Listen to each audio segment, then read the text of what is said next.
वर्तमान एसएचजी महिला मानक पई आसिला सबुठु बड़ खबर। मुख्यमंत्री मोहन माझी स्वयं सहायक गोष्ठी मानक पई बड़ घोषणा करछंती। तबे महिला स्वयं सहायक गोष्ठी मानकु बिना सुधरे 10 लाख टंका पर्यंत ऋण नै पारिबे। एही पदक्षेप राज्यर महिला उद्योगी और लक्षपति दीदी सृष्टि करिबारे सहायक हेबो। मुख्यमंत्री मोहन चरण माझी एही प्रस्ताव को अनुमोदन दैछंती। ए शुद्धमुक्त ऋण व्यवस्था को मुख्यमंत्री पूर्व 31 मार्च 2025 पर्यंत जारी रखिथिले। तेबे एहाकु 2025-26 आर्थिक वर्ष और परवर्ती वर्ष गुड़िक जारी रखा प्रस्ताव को अनुमोदन दैछंती। एहा सहित महिला भागीदार जरिया राज्य ग्रामांचल और सहरांचल अर्थनीति सुदृढ़ हेबो। तेबे 2024-25 आर्थिक वर्ष रे 300 कोटी सुध फेरस्त करा जिवो। 3 लाख रु अधिक स्वयं सहायक गोष्ठी को 300 कोटी सुध फेरस्त करा जिवो। ए सुध फेरस्त व्यवस्था को नहीं मुख्यमंत्री कार्यालय पक्षर घोषणा करा जायछि।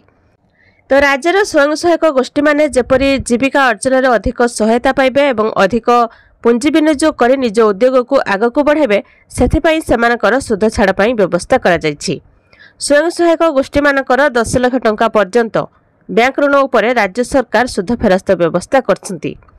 आउ आपण मानकर एसएचजी ग्रुप को सुध फेरस्तर टंका आसुछि कि नहीं कमेंट रे जणेबे।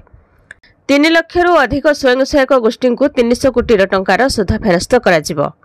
आउ सेपटे महिला को सशक्त करने और आत्मनिर्भरशील करने सरकार आउ एक नुआ योजना आनिछंती, जहाँकि महिला मानकु प्रत्येक मासरे 2500 टंका प्रदान करा जिवो। एहा सहायतारे सेमाने घरे बसी टंका रोजगार करने सह निजर लघु व्यवसाय आरंभ करिपारिबे। सरकार महिला मानक पई आउ एक नुआ योजना आनिछंती। केवल महिला माने ही एही योजना पई आवेदन करिपारिबे। आर्थिक पछुआ वर्गर महिला एहा पई योग्य। एथिपाई 20 रु 39 वर्षर महिला माने एही योजना पई आवेदन करिपारिबे। एही योजना अंतर्गत मासकु योग्य महिला को 2500 टंका सरकार तरफ प्रदान करा जिवो। डायरेक्ट बेनिफिट ट्रांसफर जरिया रे महिला को अकाउंट को सीधा टंका पठा जिवो। एने उभय ऑफलाइन और ऑनलाइन मोड रे महिला माने आवेदन करिपारिबे।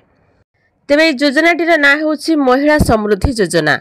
यह सहित शिक्षा ग्रहण करने को चाहूथिबा महिला माने मध्य एही टंका को सेमानक पढ़ारे विनियोग करिपारिबे। एहा द्वारा सेमाने आगामी दिन में स्वावलंबी होई पारिबे। ऑनलाइन ले आवेदन पाई महिला समृद्धि योजना रे ऑफिशियल साइट को जाई आपनको आवश्यक डॉक्यूमेंट अपलोड करिवे, जाकि बैंक डिटेल्स संग को resident proof, passport size photo, income certificate, Aadhaar card copy भली डॉक्यूमेंट आवश्यक। तेबे योजनाटीर नाम होछि महिला समृद्धि योजना, जहाँकि आपण मानकु मासिक 2500 टंका पाई पारिबे। तो यह थिला महिला मानक पई गोटे छोट इनफॉरमेशन। वीडियो को लाइक करंतु और चैनल को सब्सक्राइब करी पाखरे आस्थुवा घंटी चिन्ह को दबाई ऑल सिलेक्ट करनियंतु।